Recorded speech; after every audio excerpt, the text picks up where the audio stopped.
kesempatan yang berbahagia ini, saya, Puspa Febrina Putri Hidayat, saya akan memaparkan materi mengenai saling ketergantungan dan keuntungan dari perdagangan. Baik, langsung saja saya akan menjelaskannya. Nah, pada bab ini kita akan mengkaji bagaimana perekonomian mengkoordinasikan aktivitas dari jutaan orang yang memiliki kemampuan dan selera yang berbeda-beda. Sebagai langkah awal untuk analisis ini, kita akan membahas alasan-alasan di balik ketergantungan ekonomi. Setiap orang mengkonsumsi barang dan jasa yang diproduksi oleh orang-orang lain, baik di negaranya sendiri maupun di negara lain.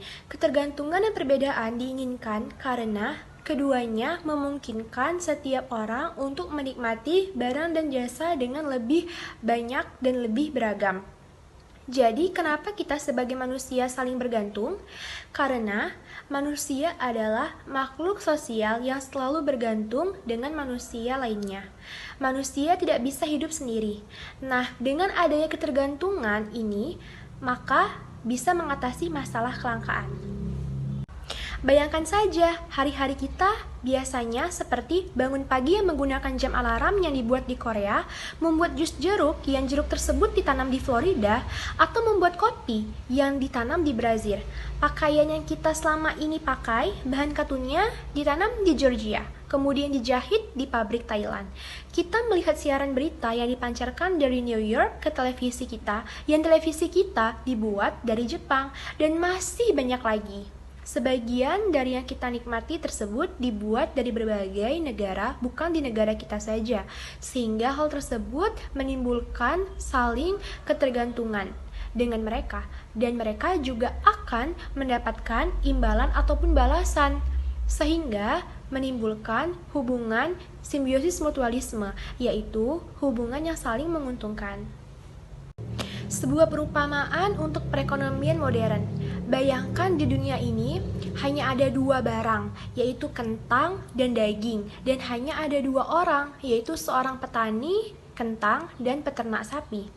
Andaikan saja apabila mereka mengabaikan satu sama lain, tidak saling berhubungan, tidak saling barter, masing-masing dari petani dan peternak tadi mengkonsumsi apa yang mereka hasilkan masing-masing. Contohnya gini, yang panen kentang setiap hari makan kentang, yang ternak sapi setiap hari makan daging sapi.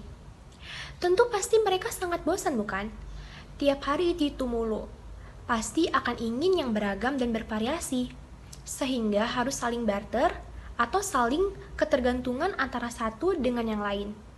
Memang sebenarnya petani yang menghasilkan kentang bisa saja menghasilkan daging juga, dan peternak yang menghasilkan daging bisa saja menghasilkan kentang juga.